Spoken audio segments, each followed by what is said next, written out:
Section 11b, the third noble truth, the cessation of dukkha, continued. If no self, who realizes nirvana? There is another popular question. If there is no self, who realizes nirvana? Before we go on to nirvana, let us ask the question, who thinks now if there is no self? We have seen earlier that it is the thought that thinks, that there is no thinker behind the thought. If the same way it is wisdom, realization, that realizes, there is no other self behind the realization. In the discussion of the origin of dukkha, we saw that whenever it may be, whether being or thing or system, if it is of the nature of arising, it has within itself the nature, the germ of its cessation, its destruction. Now, dukkha, samsara, the cycle of continuity, is of the nature of arising. It must also be the nature of cessation. Dukkha arises because of thirst, and it ceases because of wisdom. Thirst and wisdom are both within the five aggregates, as we saw earlier. Thus, the germ of their arising as well as of their cessation are both within the five aggregates. This is the real meaning of the Buddha's well-known statement.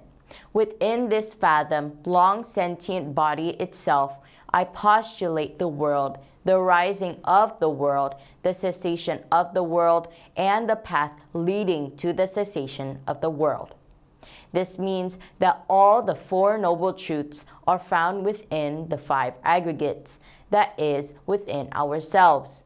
Here, the word world is used in place of dukkha. This also means that there is no external power that produces the arising and the cessation of dukkha. When wisdom is developed and cultivated according to the Four Noble Truths, the next to be taken up, it sees the secret of life, the reality of things as they are.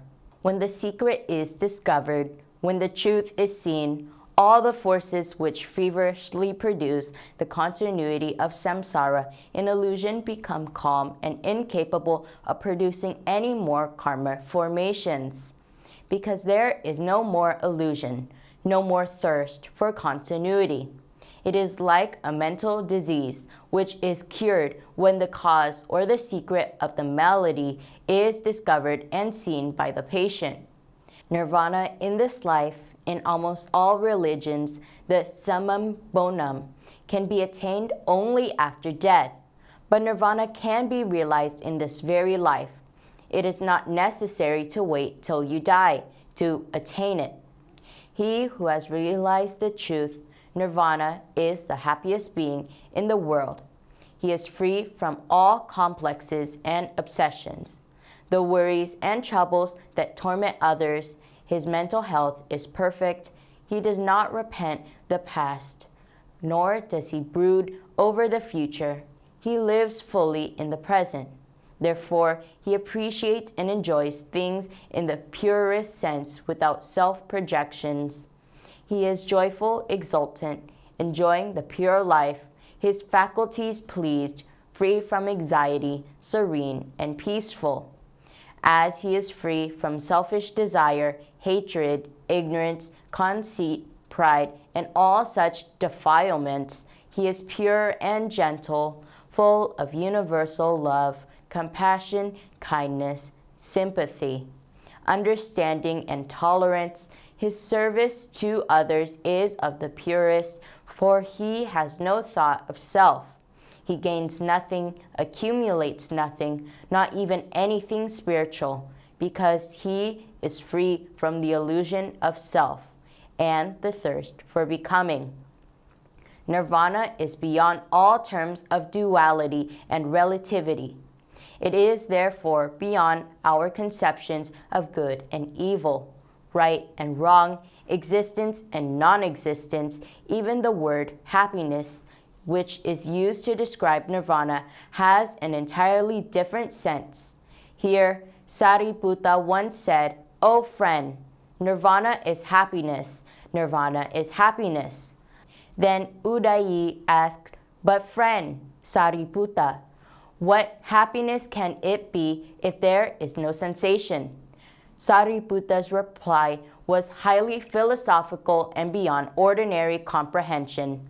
That there is no sensation itself is happiness. Nirvana is beyond logic and reasoning. However much we may engage, often as vain intellectual pastime, in highly speculative discussions regarding nirvana or ultimate truth or reality, we shall never understand it that way. A child in the kindergarten should not quarrel about the theory of relativity. Instead, if he follows his studies patiently and diligently, one day he may understand it. Nirvana is to be realized by the wise within themselves. If we follow the path patiently and with diligence, train and purify ourselves earnestly, and attain the necessary spiritual development, we may one day realize it within ourselves, without taxing ourselves with puzzling and high-sounding words. Let us therefore now turn to the path which leads to the realization of nirvana.